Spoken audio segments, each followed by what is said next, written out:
So hello friends, welcome back to another video. So आज हम इस वीडियो में बात करने जा रहे हैं मल्टी लेवल क्यू शेड्यूलिंग की, और उसके साथ ही मैं आपको बताऊंगा कि multi level feedback queue scheduling क्या होता है। उसके साथ ही हम समझेंगे कि स्टारवेशन क्या होता है प्रोसेसेस में, और एजिंग का कॉन्सेप्ट कैसे यूज करें हम इस सीपी शेड्यूलिंग के एल्गोरिदम में, इसका क्या इंपॉर्टेंस है। इसमें गाइज आपको मैं थ्योरेटिकल बताऊंगा, इसमें न्यूमेरिकल तो इतना नहीं है, पर फिर भी न्यूमेरिकल हम देखेंगे। अगर आपके पास आता है तो आप डाउट पूछ सकते हैं मेरे से कमेंट में।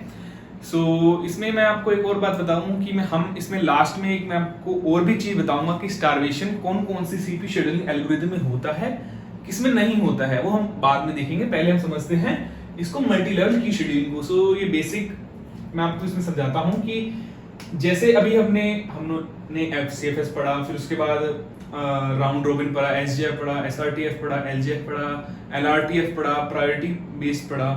उसमें हमारे पास जो रेडी क्यू होता था वो एक ही होता था, ठीक है।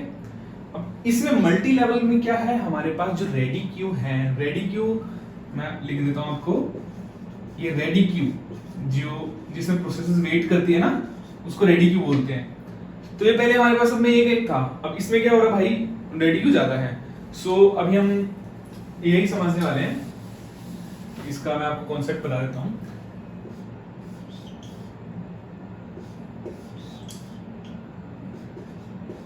ये रहा रेडी क्यू 1, रेडी क्यू 2, और ये रहा रेडी क्यू 3 मान लेते हैं, और ये रहा रेडी क्यू 4।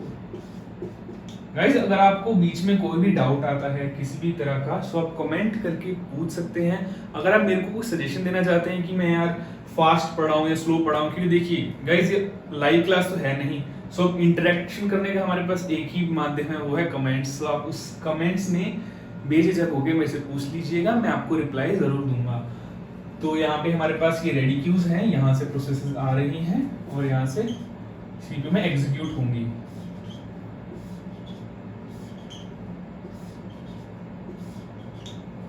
ओके, सो इसमें हम ना अभी क्या करते हैं, मैं बताता हूँ आपको। जैसे मान लीजिए यहाँ प्रोसेसेस हैं आपके बहुत सारी, तो उसको आप ना प्रायोरिटी बेसिस पे आप डिवाइड करोगे उसको, ठीक है। तो जैसे मान लीजिए हाई प्रायोरिटी वाली है वो रेडी क्यू 1 में जाएंगी, उससे थोड़ी कम रेडी क्यू 2 में, उससे थोड़ी कम रेडी क्यू 3 में, और जो लीस्ट प्रायोरिटी वाली प्रोसेसेस हैं वो रेडी क्यू 4 में आएंगी। अब इससे होगा क्या कि यार जो रेडी क्यू 1 वाली है ना वो पहले चलेंगी, रेडी क्यू जो 4 वाली है वो तब चलेगी जब उसके ऊपर वाली सारी रेडी क्यू एम्प्टी हो जाए। ये है इसका कॉन्सेप्ट। अब हम लिखते हैं इसकी पॉइंट्स, आप नोट्स में जरूर लिखना।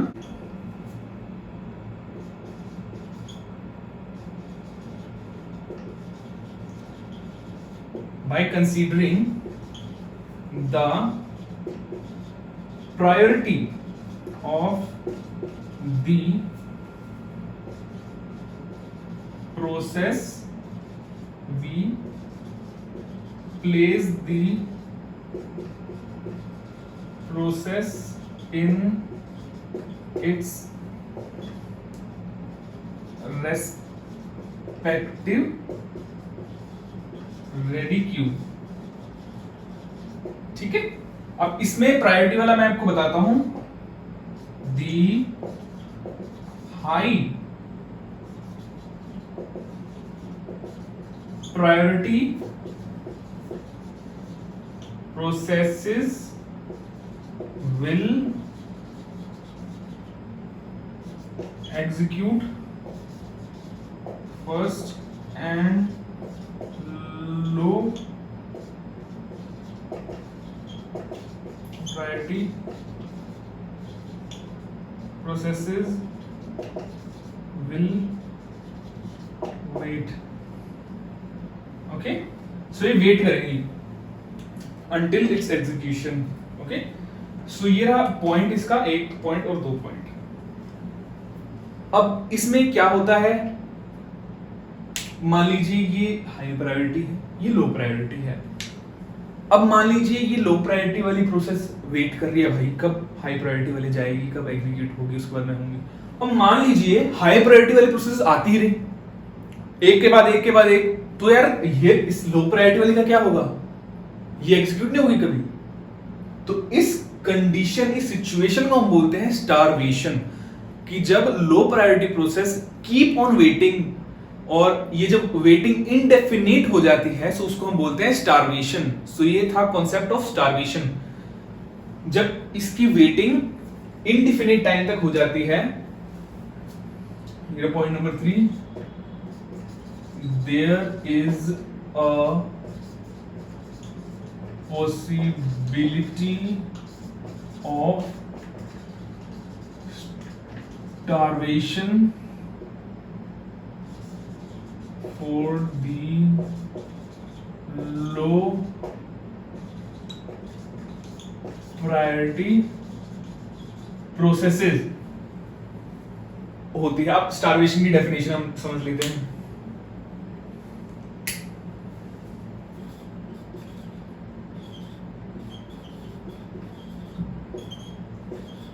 When a process keeps on waiting for an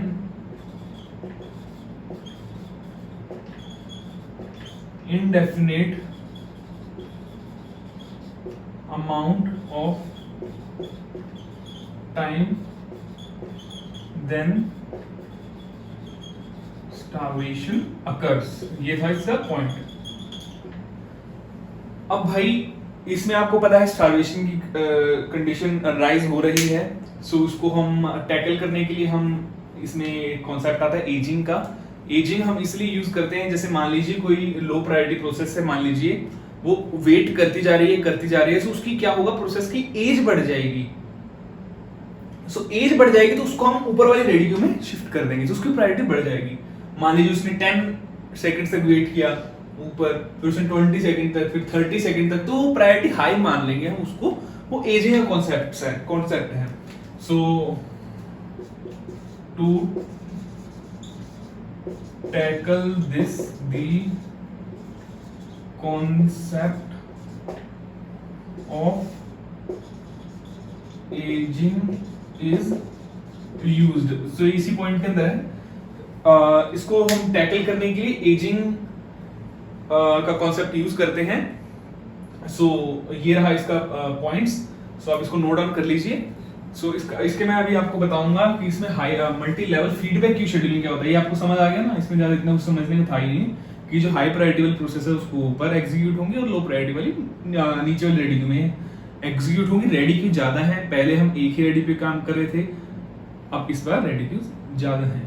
सो चलिए अब करते हैं हम मल्टी लेवल फीडबैक की शेड्यूलिंग। आपने देख ही लिया होगा, मैंने टाइटल चेंज कर दिया है। सो हमारे पास फिर से रेडी क्यूज 4 ही हैं। अब ये टी क्यू मैंने क्यों लिखा है, ये टाइम क्वांटम है, ये है रेडी क्यू ही है, मतलब ये और ये रेडी क्यू ही है।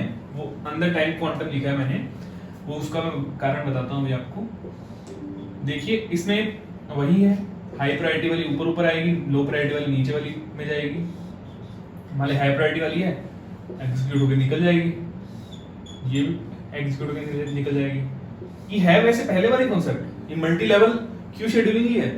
अब इसमें अब एडिशन क्या है आप समझिए साथियों। देखिए इसमें फीडबैक क्या होता है कि भाई मान लीजिए हमें इस प्रोसेस को चलाना है, सो यहाँ पे यार इसको ना रिस्ट्रिक्ट कर देते हैं, यार इसको ना टाइम क्वांटम तक चलाएंगे, इसको मान लीजिए हम 3 तक चलाएंगे।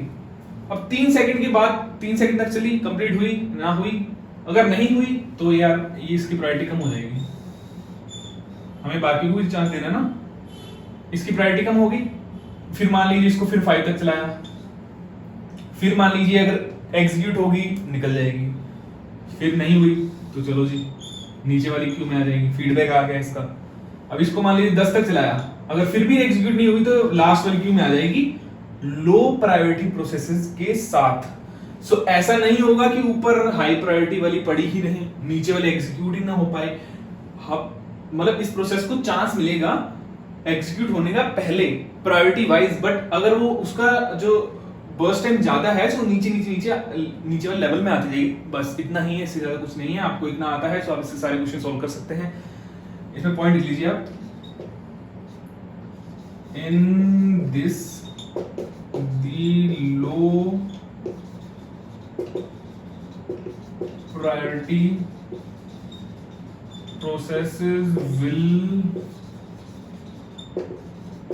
definitely get a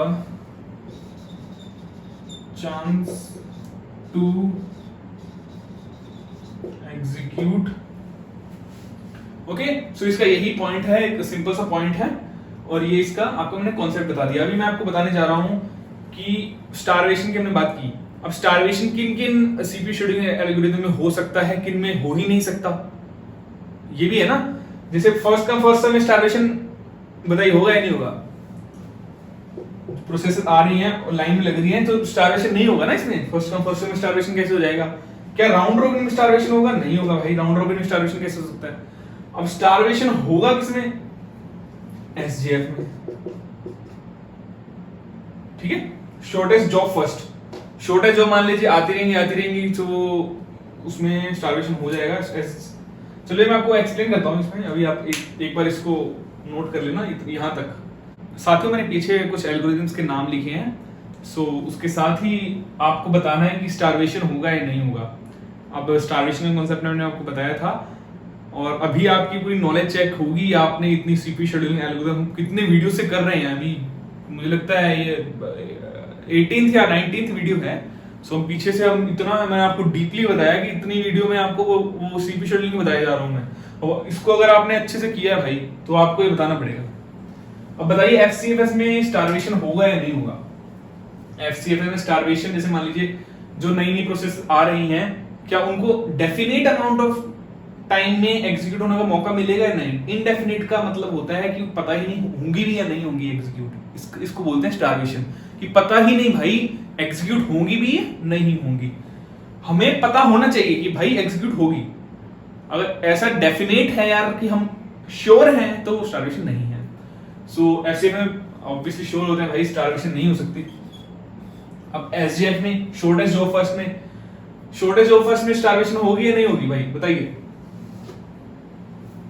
shortage job first में स्टारवेशन होगी, क्योंकि मान लीजिए कोई प्रोसेस है जिसका 10 है बर्स्ट टाइम, और एक जो प्रोसेस है नई प्रोसेस, उसको बर्स्ट टाइम 2 है 1 है, ये आती जा रही हैं। जो वो 10 वाली तो भाई वेट ही करती जाएगी, वो रेडी में पड़ी रहेगी, और नई नई प्रोसेस अराइवल टाइम, नई नई प्रोसेस आती रहेंगी, 1 या 2 बर्स्ट टाइम का, और 10 वाली पड़ी रहेगी, स्टारवेशन होगा। इसमें भी यही कॉन्सेप्ट लगेगा, स्टारवेशन होगा। और लॉन्गेस्ट जॉब फर्स्ट में क्या होगा? मान लीजिए एक 10 वाली प्रोसेस है, एक मासूम सी प्रोसेस मान के चलते हैं। मान लीजिए P4 है, इसका बर्स्ट टाइम कितना है? 10 है। इस प्रोसेस को लेके चलिए, मासूम सी 10 है मान लीजिए इसका। तो लॉन्गेस्ट जॉब फर्स्ट मान लीजिए 15 की आ गई, एग्जीक्यूट हो रही है। 15 वाली जब एग्जीक्यूट जैसी खत्म होने लगी, 15 वाली ये मान लीजिए वेट कर रही है, 15 वाली है इसके ऊपर, 15 वाली चलो इसको लगेगा भाई एक बार 15 वाली एग्जीक्यूट करने देते हैं, उसके बाद तो मेरे ही नंबर है। 15 वाली जैसे ही एग्जीक्यूट होने होगी, उसके बाद ही मान लीजिए 20 वाली प्रोसेस आ गई। 10 और 20 में कौन सी चलेगी? 20 वाली चलेगी। फिर 20 वाली एग्जीक्यूट जैसे ही होने लगी, एक 25 वाली आ गई। तो ये तो भाई बैठे रहेगा ना, इसको पता ही नहीं भाई आगे कौन सी प्रोसेस आएगी, कौन सी प्रोसेस आगे पड़ी है, इसको नहीं पता। स्टारवेशन एलजीएफ में होगी। लॉन्गेस्ट रिमेनिंग टाइम फर्स्ट में स्टारवेशन नहीं होगी, क्योंकि longest process will not remain longest. Okay, ये मैंने आपको बताया था, इसमें स्टारवेशन नहीं होगी। सो और हमारे पास राउंड रोबिन में क्या होगा? टाइम क्वांटम होता है ना राउंड रोबिन में, तो भाई सब कायदे से 2-2 तक चलेगी, 3-3 चलेगी, स्टारवेशन नहीं होगी। प्रायोरिटी में मासूम प्रोसेस है, प्रायोरिटी भी चल रही थी मासूमियत, इसकी मासूमियत के हिसाब से इसकी प्रायोरिटी मान लीजिए है, इसकी प्रायोरिटी भी मान लीजिए 10 ही है। अब प्रायोरिटी 1, प्रायोरिटी 2 वाली प्रोसेस आ रही है, आती जा रही है, 1 वाली आई खत्म हुई, फिर प्रायोरिटी 2 वाली आ गई, 2 वाली खत्म हुई, फिर प्रायोरिटी 1 वाली आ गई। बताने की जरूरत नहीं है। हाईएस्ट रिस्पांस रेशियो नेक्स्ट बताइए। हाईएस्ट रिस्पांस रेशियो में यार नहीं होगी। देखिए अभी मासूम जो प्रोसेस है इसकी, अगर ये मान लीजिए वेट करते रही, इसका क्या होगा? रिस्पांस रेशियो बढ़ता जाएगा। जैसे वेट करते रही रिस्पांस रेशियो बढ़ता जाएगा, सो इसमें नहीं होगी स्टारवेशन। मल्टी लेवल क्यू में तो अभी पढ़ा नहीं यार, स्टारवेशन इसमें तो होगी, मल्टी लेवल क्यू में भी हो जाती है यार। इसका रीजन ये है कि मैंने आपको टाइम क्वांटम बताया था ना, 3 है ऊपर वाली का। अब मान लीजिए यार 2 टाइम क्वांटम वाली प्रोसेस आ रही है, बर्स्ट टाइम वाली है, फिर 2 वाली खत्म हुई, 1 वाली आ गई, 2 1 2 3 1 2 3 ऐसे ऐसे करते आते जाइए। सो संभावना है इसमें, ठीक है, हम सारी पॉसिबिलिटी लेके चलते हैं। सो ये रहा हमारा, अभी मुझे सीपी शेड्यूलिंग हमारा एंड हो चुका है गाइस। सो इसके बाद हम आगे फर्दर ओएस के टॉपिक्स करेंगे। आई होप आपको वीडियो पसंद आई यार, आप फॉलो करते रहें यार, मुझे कमेंट में फीडबैक दें यार, मैं इतनी वीडियो आपके लिए मेहनत से बना रहा हूँ, आप कमेंट नहीं करते। सो मुझे पता लगे यार कि हाँ हम सही जा रहे हैं या नहीं, आपको किस चीज़ की रिक्वायरमेंट है। अगर आपको क्वेश्चन करने हैं तो मैं क्वेश्चन करवाऊंगा, अगर आपको कॉन्सेप्ट डीप में समझने में उसको वो भी आपको करवा दूंगा। सो आपका कोऑपरेशन जरूरी है। So thank you guys for watching this video, मिलते हैं अगली वीडियो में।